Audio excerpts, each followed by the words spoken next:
शब्द में ताकत है। शब्द की रचना है ये सारी सृष्टि की। ये 7 द्वीप, 9 खंड, पुरियां, भवना, इंसान, जीव जंतु, जितनी रचनाएं, ये झील, पहाड़, पर्वत, ये लोक परलोक मंडल, ये जितने भी खंड ब्रह्मांड रचे गए सब शब्द के हैं। सभी ने शब्द की बढ़ाई की। शब्द है क्या कि जिसने सब कुछ रचा है। इसीलिए तो कबीर साहब जैसे संतों ने कहा ना, उस शब्द को ढूंढने के लिए कहा कि ते ही खोजत बिरमा थके, सुर नर मुनि देवा, कहे कबीर विचार के कर सतगुरु सेवा। कि उसको खोजने, उस शब्द को ढूंढने के लिए तो सुर नर ब्रह्मा विष्णु महेश भी झूठ बोलनी पड़गी। शास्त्रों को उठा के देखो, ब्रह्मा जी खोजने के लिए गए तो नहीं पहुंच सके।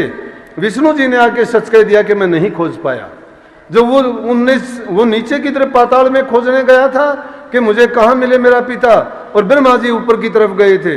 लेकिन वहां जाके उन्होंने केतकी के फूल को गवाह बनाया कि तू जाके कह देना कि हाँ इसने दर्शन कर लिए अपने पिता के। लेकिन झूठ हुई बात, नहीं देखा था उसने, और इसी बात का उसको श्राप मिला, जिससे आज तक ब्रह्मा जी की आप तस्वीर नहीं देखते, ना कहीं उनकी पूजा का स्थान एक ही जगह बताते हैं। पुष्कर में है कि नहीं, मैंने नहीं सुना कि कहीं ब्रह्मा जी की आपने कोई फोटो देखी हो, तस्वीर देखी हो, कहीं पूजा देखी हो। क्यों नहीं कि उसने झूठ बोला। इसीलिए कबीर साहब ने बड़ी ठीक स्पष्ट बात कही कि तेई खोजत ब्रह्मा थके सुर नर मुनि देवा, कहें कबीर विचार के कर सतगुरु सेवा। लेकिन सतगुरु की सेवा करोगे और जो शब्द भेदी गुरु है वो आपको उस शब्द का भेद देगा। किस शब्द का? कि शब्द ने रची त्रिलोकी सारी, शब्द से माया फैली भारी, शब्द ने 7 द्वीप 9 खंड किएरी, शब्द ने सब पहाड़ पर्वत झील नदी नाले सब बनाए। उस शब्द की रचना है, शब्द का खेल है। उस शब्द को जानो।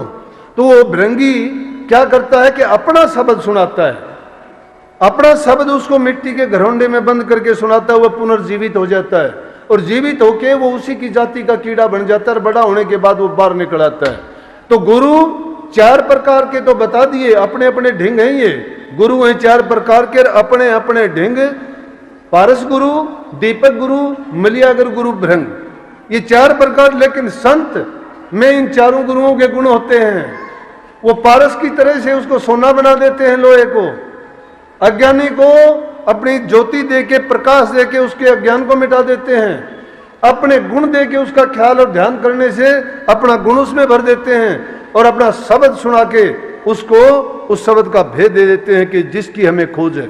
और जिसको खोजते खोजते और तो सब हारे, लेकिन हम गुरु की कृपा से और गुरु की दया मेहर से उसको हासिल करने में कुछ भी नहीं लगता। सहज भक्ति है ये।